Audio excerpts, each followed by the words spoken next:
Hater, okay, I am not a political hater, I am the one who talk about the fact. और मेरे लिए leader मायने करते हैं, मेरे लिए पार्टिकल कोई पॉलिटिकल पार्टी नहीं मायने करती। तो वही है कि टीआरपी के लिए है, और सेकंड आपके डर्टी पॉलिटिक्स भी है कि कहीं ना कहीं न्यूज को डाइवर्ट करने के लिए, कि जब फार्मर प्रोटेस्ट हो रहा था तो लोग फार्मर्स की बात कर रहे थे तो इसमें आ गए। अभी अभी जस्ट 2 दिन 3 दिन पहले इलेक्टोरल बॉन्ड स्कैम पे बात हो रही थी, और एक रात का रात इतना सिलसिला चेंज हो गया। अब देखना 2 दिन तक न्यूज सिर्फ एलविस पे चलेगी, कोई बंदा इलेक्टोरल बॉन्ड की बात नहीं करेगा जो स्कैम हाँ, हुआ है।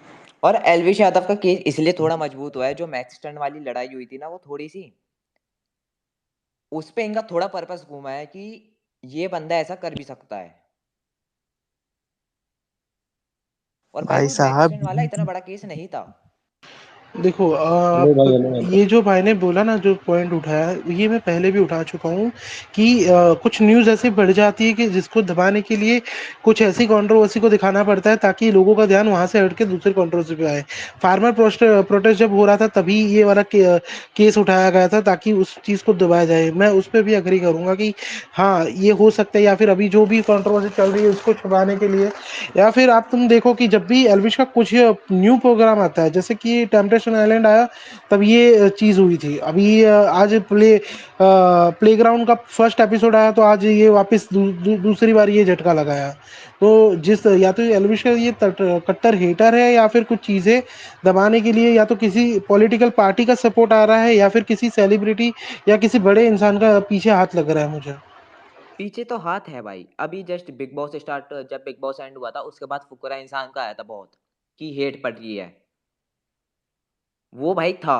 मेरी खुद फुकरा इंसान ने स्टोरी देखी थी, और इसमें फुकरा इंसान का रिप्लाई भी आया था मेरे पे। तो भाई भाई साहब, बीजेपी के पास इससे भी बड़े बड़े मुद्दे हैं, ठीक है। आपके एलविस यादव इतने भी बड़े नोना नहीं है इंडिया के कि अपना मुद्दा भटकाने के लिए एलविस यादव को जेल में डाल दिया, ठीक है।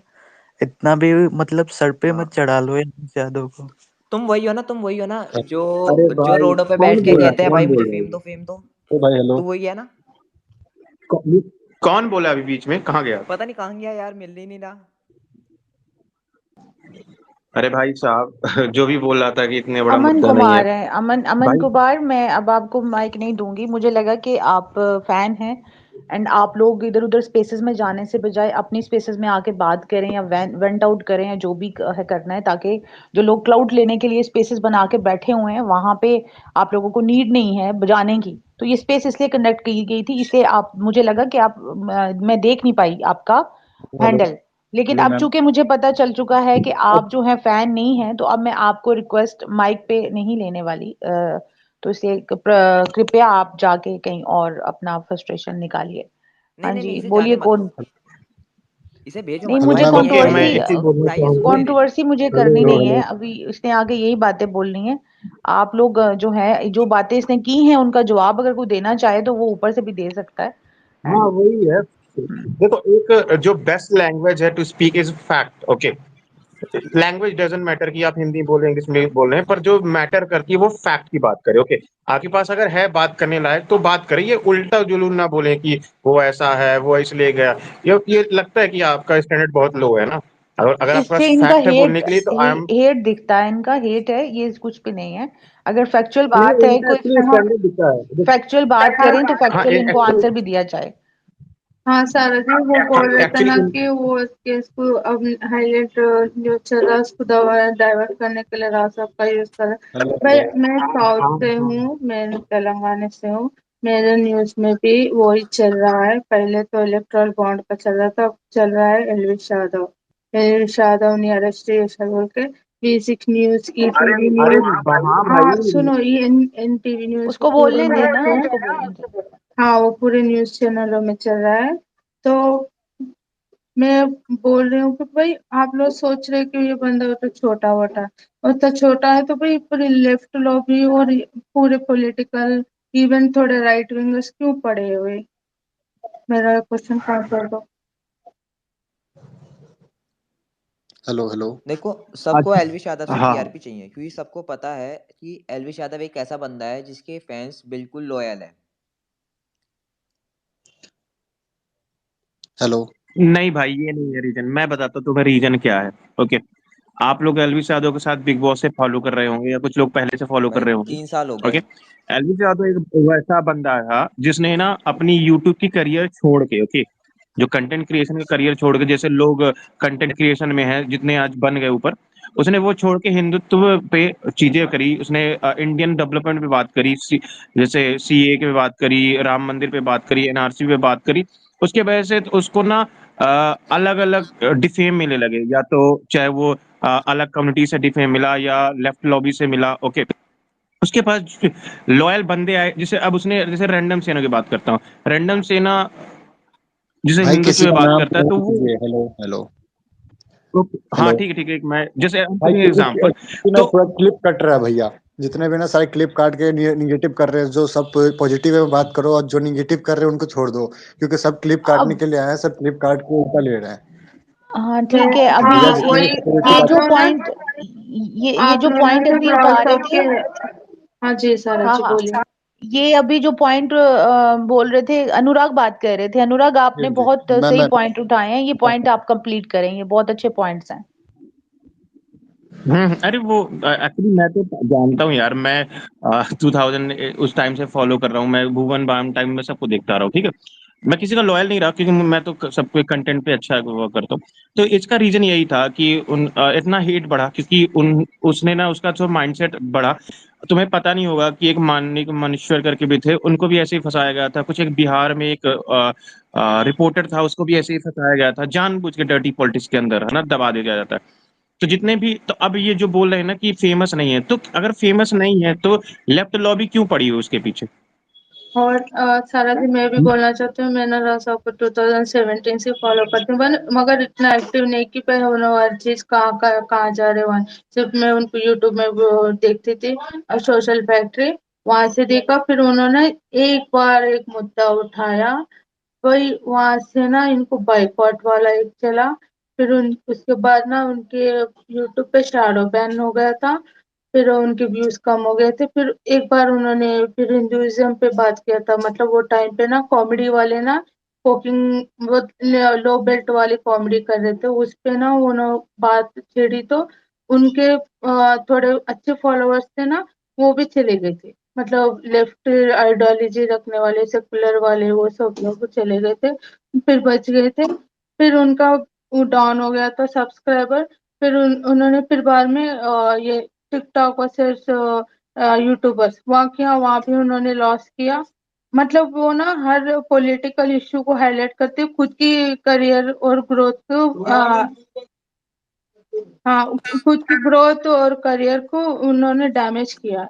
भाई वो अगर वो बंदे को उतनी फेम, उतनी फॉलोअर्स और क्या बोलते पॉपुलैरिटी की पागलपन होती थी ना, अभी अब वो कैरिमिनाटी, वो भुवन, वो क्या नाम है, उन लोगों से भी बहुत फेमस होते थे।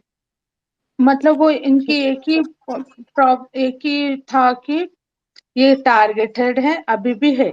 अभी भी है वो, अभी भी देखिए, मैं वेट कर रही हूँ नीरव यादव कब स्पेस लगाएगा, वेट कर रही हूँ। और ना डूराटी, ये सब लोग ना लेफ्ट के वो बोलते हैं ना मेन मेंबर्स, वो लोग ये टारगेट करते हैं। एक और एक लैबी रहती है, मतलब आप लोग ना सिस्टम के जैसे खेलते हैं वो लोग। अब इनको अब किया ना, स्टाफ स्पेस लगा के ब्रेन वॉश करेंगे। फिर वो ये फालतू की चीजें बोलेंगे। फिर पूरा चलेगा, देखिए अब चलते रहेगा। आज संडे है, आज कोर्ट बंद रहेगी, ये पता था पुलिस को, फिर भी उनको लेकर गए। क्यों? क्यों बोले तो आज फ्री टीआरपी मिलेगी, आज पूरे डिबेट चल रहे हैं। आज हर न्यूज चैनल लगाते ना, वहाँ बैठे हैं न्यूज एंकर, बैठ के उनकी कैरेक्टर सर्टिफिकेशन पे बातचीत चल रही है, उनको टीआरपी ले रहे हैं। अब कल 11-12 बजे तक उनको मिलेगी बेल, जब तक ना ये खेल चलते रहेगा। और वही बोल कल रहे हो ना ये। और एक बात, भाई आप फैंडम फैंडम वॉर्स बोल रहे हैं ना, मेरे लाइफ में पहली बार मैंने ये बिग बॉस देखा। इससे पहले मैं ये बिग बॉस क्या है पता नहीं था। अगर वो बंदा वाइल्ड कार्ड बिग बॉस में जा गया गया बाद भी मैंने सेकेंड वीक से देखा। क्यों बोले तो मुझे पसंद ही नहीं है ये चीज। तो बाद में देखा, क्यों बोले तो जब सपोर्ट की बात आ रही थी तो इसलिए मैंने देखा। नहीं तो मैं ये बिग बॉस क्या है ये भी पता नहीं है मुझे। वो एक गलती कर दी राव साहब ने, भाई क्यों गया? मैं अभी भी वही सोचती हूँ, वो क्यों गया। हाँ जी, रैपर आपने हैंड रेज करा था, आप बोलिए क्या कहना चाहेंगे। देखो ये सिंपल है, सौरभ गुप्ता और गौरव गुप्ता ये दोनों भाई के आप लोगों ने कारनामा पहले भी देख चुके हैं कि किस तरह से फेक एलिगेशन फेक केस करके लोगों को ब्लैकमेल करना, लूटना, जब तक उनका बदनाम ना हो जाए, बर्बाद ना कर दे, तब तक ये लोग ब्लैकमेलिंग करते हैं। और सेम चीज़ आप मनेका गांधी के केस में भी देख सकते हैं कि इस्कॉन के ऊपर 100 करोड़ या 1000 करोड़ का कुछ डिफेमेशन केस लगा था। मतलब ये सारी चीज़ें कुछ नई नहीं है इनका क्या है। और जो लोग को लगता है कि एल्विश कोई बड़ा फेस नहीं है, मैं बोल रहा हूँ कि एल्विश जैसा अभी इंडिया में कोई अभी ऐसा कोई यूट्यूबर नहीं है, बड़ा फेस नहीं कि जिसको हर कोई जानता हो। तुम ट्विटर के किसी भी स्पेस में चले जाओ या फिर ट्विटर के किसी भी कोने में चले जाओ, इंस्टाग्राम देख लो, आपको एक रील, अगर आपने 2 रील स्क्रॉल किए, अगर आपको एल्विश की रील ना मिले तो बोलो मुझे। पूरा एल्गोरिदम को पता है कि सिस्टम क्या है। तो अगर ये बात जो बोल रहे हैं कि एल्विश को नहीं जानते, ठीक है, एल्विश को इतना बड़ा नहीं है। एल्विश को अगर आप नहीं पता तो बता दूं कि इंडिया का कोई भी ऐसा सेलिब्रिटी नहीं था या कोई भी ऐसा एक्टर नहीं था जो टॉप 10 लाइक में या टॉप 10 वॉचिंग में गया हो रील्स में, या फिर टॉप 10 इसमें आया हो, इंस्टाग्राम की रैंकिंग में आया हो, कि जो वर्ल्ड वाइड देखा जाए कि सबसे ज़्यादा लाइक, सबसे ज़्यादा वॉचिंग, सबसे ज़्यादा फैंस में सभी, अगर किसी का फैंडम भी एक्टिव है तो एल्विश का है। तुम देखो कि सबसे ज़्यादा ट्रेंडिंग किसके होते हैं, एल्विश के होते हैं। अगर मैं बोलूँ कि तो तुम देखो टीआरपी मतलब एल्विश है। तुम जाके देख लो अभी जितने भी न्यूज़ चैनल है, वहाँ पर अभी सबसे बड़ी न्यूज़ अभी तक ये थी कि आरसीबी और बाकी सारी, जो ध्रुव राठी ने अभी एक वीडियो बनाया था उसके ऊपर न्यूज़ चल रही थी। सडनली सारी न्यूज़ चैनलों पे सिर्फ एल्विश एल्विश एल्विश यादव एल्विश यादव। एक सिर्फ एक ब्लेम भी लगता है, एक एलिगेशन भी लगता है तो भी एल्विश होता है। आप जितने भी चीज़ें अगर उठा के मुद्दे देख लोगे न्यूज़ चैनलों के लास्ट में, तो पहले मैक्सटन वाला दिखा देंगे, अभी ये वाला दिखा देंगे, इससे पहले जो रेव पार्टी के ऊपर ये जो इन लोगों ने कांड किया था ये वाला कर देंगे। मतलब कुछ ना कुछ करके मुद्दा एक ही चीज़ आता है, एल्विश। तो एल्विश के आगे पीछे इनकी गेम चलती रहती है कि टीआरपी भी ये इनको देता है, कंटेंट भी ये देता है। मतलब इनकी इसकी वजह से इन लोगों का घर बार चल रहा है। अदरवाइज इनके पास करने के लिए, किसी दिखाने के लिए और कोई न्यूज़ नहीं है, ना ही इनके पास कोई टॉपिक है। तो एल्विश के ही एक ऐसा बंदा है कि जिसके पास असंख्य, मतलब इतने सारे फैंस भी है और साथ में हेटर्स भी है। और इसी वजह से अगर किसी मुद्दे को छुपाना है तो सबसे बेस्ट तरीका ये है कि एल्विश को पे कुछ एलिगेशन लगाओ, ताकि गरम मसाला मिल जाएगा तो चीज़ें दब जाएगी, छुप जाएगी। अब रिसेंटली अच्छा, मैं एक चीज बोलना चाहूंगा। अभी रिसेंटली वो हुआ था एशिया अवार्ड, ओके, यूनाइटेड जो भी मिला था, जो उसकी अभी तो इंस्टाग्राम उठा लो, उसकी रील वीडियो देख लेना, ओके, और वॉचिंग देख लेना, ठीक है। सबसे ज्यादा वॉचिंग उसी की है जो एलवीस यादव की, जो उन्होंने पोस्ट किया था सेपरेट। अब उसमें तो सभी सेलिब्रिटी के भी आए थे, ओके, सारे कार्तिक आर्यन के, अलग अलग सेलिब्रिटीज के भी पोस्ट किया उन्होंने, और सबसे ज्यादा लाइक उसी के है। तो भाई समझने की जरूरत है, उसका बहुत ज्यादा फॉलोइंग बेस है, ओके। और ये भी है कि या तो यूनाइटेड नहीं है, यूनाइटेड है तो ट्विटर पे है सिर्फ, है या तो इंस्टाग्राम पे, बट उसका फैन बेस और ग्राउंड लेवल पे तो बहुत ज्यादा, ओके, ग्राउंड लेवल पे कहा जाए तो बहुत ही ज्यादा, ओके। और ये जितने भी यहाँ पे हंसते हैं, गाली बकते हैं, फिर यही बोलते हैं, एल्विस भाई फोटो खिंचवा लो, एल्विस भाई। ये होता है यार। आपके जितने भी हेटर होते हैं आपकी लाइफ में, ओके, वो सब आके एक दिन आपसे फोटो खिंचवाने के लिए तरसते हो। इसलिए बोलते हैं इंसान को तरक्की करनी चाहिए, नेगेटिविटी मत फैलाओ किसी के लिए भी। और एल्विस को मैंने देखा भाई, पर्सनली मैंने देखा है, तो किसी के लिए इतना नेगेटिव कभी नहीं सोचता। ट्रोलिंग होती है यार नॉर्मली, ट्रोल और ये कंट्रोवर्सी होना ही चाहिए। इससे क्या होता है कि आपके अंदर जो कमी है वो सामने आती है, क्योंकि आप एक टाइम के बाद आपको समझ नहीं आता क्या करना, तो वो भी एक रास्ता है, ओके। बट किसी के लिए इतना नेगेटिव बिलो द बेल्ट जाना बहुत खराब है कि आप उसके बुरे वक्त में हंस रहे हो, ठीक है। अ, और उसके लिए मैं नाम नहीं लूंगा फिर से, ओके, जो लोग हंस रहे हैं। तो वही चीज है, इतने बड़े पेज हो आप, इतने बड़े हिंदुत्ववादी हो, और आप ऐसे गंदे ख्याल रखते हो, तो बहुत खराब है, ठीक है। और और साथ में साथ, हाँ बोले, कुछ कोई हाँ, बोल मैं रहा बोल था। रहा था कि रिसेंटली मैंने देखा था कि एक सेना है जो काफी ट्रोल कर रही थी एल्विश यादव को, तो उसके लिए भाई बस एक ही है। हाँ, मैं उसी की बात कर हाँ रहा था, हाँ, उसी की अगर बात मैं कोई कर रहा था। उसे सपोर्ट कर रहा है ना, कोई अगर अपने धर्म को सपोर्ट कर रहा है, तो भाई हिम्मत है तो फेस टू फेस फोटो वगैरह करके करो। तुम्हें एक चीज चुननी रहती है, या तो अपनी आपकी जान या फिर धर्म। और एल्विश यादव, नहीं भाई, अच्छा सुनो, मैं बताता हूँ एक्चुअली क्या प्रॉब्लम है उसे। एक सेकंड में कंप्लीट वो कर दूं। अपनी फोटो क्यों नहीं लगाता? हाँ, हाँ हाँ। तो मैं बोल रहा था कि एक एल्विश यादव पूरी कम्युनिटी में या पूरे इंडिया में सिर्फ एक ऐसा बंदा है जिसने अपने फ्यूचर के बारे में ना सोच के सिर्फ अपना धर्म सोचा है और सारी चीज़ें बोली है। आज तक जितनी भी उसकी वीडियोस है सब ओपन है, वरना कोई भी इतना नहीं है। रजत दलाल वगैरह तो ये अभी आए हैं जो इंस्टाग्राम पे इतना वायरल हो रहे हैं। एक एल्विश यादव ऐसा है जिनने सीए के सपोर्ट में करा है और आपका हिंदुओं के ऊपर इतना सपोर्ट करा है। बस एक उसकी हेट कहाँ बढ़ी थी सबसे ज्यादा, अब बढ़ी थी, वो भी मुनावर फारिक को जब गला लगाया हार करने के बाद। तो यही है अपना रियाज अली वगैरह, ये तुम्हारे जितने भी इन्फ्लुएंसर है छपरी, इनके चाहे 80-80 मिलियन फॉलोअर्स है, पर इनके लाइक्स जो तुम देखोगे वो है सिर्फ 1 लाख 2 लाख 3 लाख, मैक्सिमम 80 लाख 8 लाख, है ना। और उसी जगह अगर तुम एलविश यादव को उठाओगे, वहां जहाँ 15 मिलियन फॉलोअर्स है, उस बंदे के आते हैं तुम्हारे 3 मिलियन 4 मिलियन 5 मिलियन 6 मिलियन। तो भाई उस हिसाब से हाँ भाई, एलविश यादव का स्ट्रॉन्ग है और अपना सिस्टम है। तुम्हें पता चल रहा है, कल को व्लॉग आ रहा है कि एलविश भाई तो आज यहाँ है, घूम रहे हैं मस्त, तो वो भी जरा बचा के रखना। पता चल रहा है सुबह व्लॉग आ रहा है 12 बजे। हाँ अनुराग और भैया बात बोलो। एक चीज़ ना मैं ऐड करना चाहूँगा। अभी क्या है ना कि लोकसभा इलेक्शन आने वाले हैं 19 अप्रैल को। तो उस वजह से भी क्या है कि इमेज को खराब करने के लिए भी लोग कोशिश करते हैं, क्योंकि एलविश यादव मतलब एक बहुत बड़ा वोट बैंक है कि उसके पास पूरी एलविश आर्मी है। इवन न जाने कितने लोग उसको सपोर्ट करते हैं। आपने बिग बॉस के टाइम पे भी देखा कि 28 करोड़ लोगों ने वोट कर दिया था सिर्फ 15 मिनट में। 15 मिनट में 28 करोड़ लोगों ने वोट कर दिया था एक छोटे से शो के लिए। तो ये बहुत बड़ी बात है। तो अगर किसी एक इंसान का इतना बड़ा इन्फ्लुएंस है कि जिसकी वजह से सीएम खुद खट्टर साहब खुद उसको मिलने आते हैं और इतना बड़ा ग्रांड मीटअप होता है, सड़कें जाम हो जाती है, तो लोगों में यूथ में जो एक इन्फ्लुएंसर का इतना बड़ा फेस होने की वजह से उसकी इमेज पूरी तरह से डिस्ट्रॉय करने की कोशिश की जा रही है कि ताकि लोग ऐसे इंसान जो लोग आगे बढ़ के किसी चीज़ पे किसी मुद्दे पे अपनी राय रखते हैं या किसी पॉलिटिकल पार्टी के लिए सपोर्ट में आगे आके खड़े रह सकते हैं या आगे पॉलिटिक्स में एक नया चेहरा बन सकते हैं, कि उनकी पहले से ही इमेज खराब की कर दी जाए ताकि वो इलेक्शन में आपको नड़े नहीं। हाँ, क्योंकि एलविश यादव का ये सपना है कि वो लोकसभा बिल्कुल में सही खड़ा बोला हो। भाई।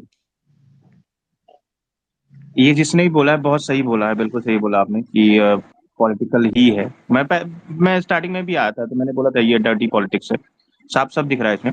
और सेकेंडली मैं एक चीज पॉइंट आउट करना चाहूंगा, जो आपने सेना का नाम लिया, कौन सा धर्म या मजहब सिखाता है कि आप किसी की माँ बहन को गाली दो? कोई भी धर्म नहीं अगर सिखाता।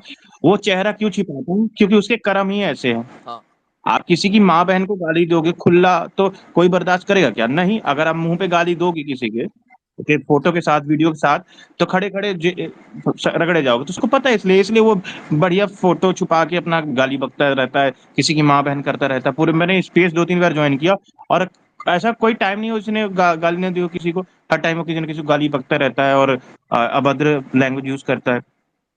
तो मुझे नहीं लगता कि आपका धर्म में, मैं खुद हिंदू यार, मुझे खुद शर्म आती है कि जब मैंने उसको दिवाली टाइम में किसी एक वीडियो को लेकर फॉलो किया था, तब तब फिर उसके बाद मैंने जैसे ही देखा तो आई अनफॉलोड हिम। और अभी तो मैं ऑब्वियसली मैं उसे कभी फॉलो नहीं किया उसके बाद, और ना ही कभी ट्रेंड वोंड जो चलाता रहता है मैंने कभी जीवन नहीं सपोर्ट किया। और मुझे नहीं लगता कि सपोर्ट की जरूरत है, क्योंकि आपके कर्म इतने खराब है, आप दूसरों पे गाली उठा रहे हो और कोई तुम्हारे गाली पकेगा तुम उसके लिए नेगेटिव ट्रेंड उठा लोगे। ये तो गलत है ना कि आप किसी को अरेस्ट करा दोगे।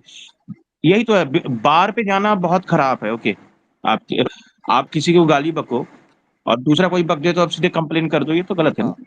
आपका धर्म ये नहीं सिखाता ना। सर, आप शब्द जब बोलो ना किसी जब और के जब आप सामने बिग बोलो। बॉस गए थे हाँ, तो उसके बाद ही उस एक सेना का बात नाम बोला सुनने है लग गया। Hello hello. सारा जी, ये केस में ज्यादा हाईलाइट कौन हुई थी?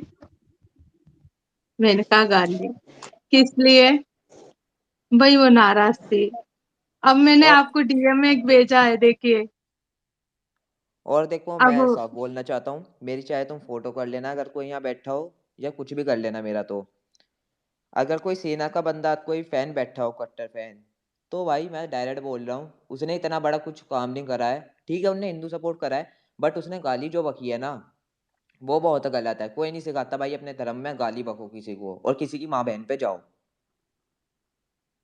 जस्ट बेटे को टिकट नहीं मिला तो दूसरे बेटे को फंसा दिया। अब वही बेटे को दूसरे पार्टी से टिकट मिली, वहां से कंटेस्ट कर रहा। वाह और भाई आज वाह। आज हाँ चाहे भाई, कुछ भी कर ले, ये सब भी होता है। है। जैसे अपन यहाँ पे ना सोशल मीडिया पे कंट्रोवर्सी होती है, ओके, फॉलोअर्स बढ़ाने के लिए। अभी जो रजत दलाल और राजवीर के बीच में हुआ, वो एक कंट्रोवर्सी थी। दोनों के बढ़िया, तीनों 4 लोगों के मिलियन फॉलोअर्स हो गए, मजे काट लिए उन्हें। तो ऐसे पॉलिटिक्स में होता है, डर्टी पॉलिटिक्स, एक दूसरे को फंसा फंसा के वो लोग अब जैसे ओपोनेंट में ला दिया। अब जैसे कहीं तुम ये समझने की कोशिश करो कि कांग्रेस और बीजेपी दोनों मतलब जैसे मजबूत पार्टियां, भले कांग्रेस अपने में है, बट उसके भी जो नेगेटिव ट्रेंड चलते हैं और बीजेपी के नेगेटिव ट्रेंड चलते हैं, तो दोनों को, वैसे दोनों को भला हो रहा है। तो अगर अगर सीट को कहीं देखा जाएगा तो वो कांग्रेस को पहले प्रायोरिटी दी जाएगी इंस्टेड ऑफ अदर पार्टीज। तो यही है, सोशल मीडिया में भी यही है, डर्टी पॉलिटिक्स में भी यही है कि पहले एक दूसरे की इमेज खराब करेंगे, फिर इधर उधर घुसेंगे, फिर उसके बाद टिकट ले लेंगे और फिर हो गया। कौन तो याद करता है? तो ये लोगों को समझने की जरूरत है चीजों को लेकर, तो मैंने जस्ट अभी एक वो क्योंकि डाला है। इंडियन ऑडियंस मैच्योर नहीं है। जस्ट मैंने अभी एक वो डाला था, क्या बोलता है तुम्हारा ट्वीट, कि न्यून मैन को टैग करा है। मैंने कहा भाई तुझे कंटेंट तो अच्छा मिल रहा होगा आजकल, क्योंकि न्यून मैन का काम ही यही है, उसे तो कंटेंट चाहिए। हाँ जी, तो गाइस मेरा नाम है न्यून मैन और मैं आ चुका हूँ एक और न्यूज के साथ। और आज बात करने हम वाले हैं एलविश यादव क्या जेल गए हैं। अब तू क्या ले रहा है, वो जेल गया है, कहाँ गया है? ऐसी न्यूज रिपोर्टर में जब वो सांप वाला चला था, वैनम वाला केस, तो उसमें एक न्यूज चैनल ने बोला था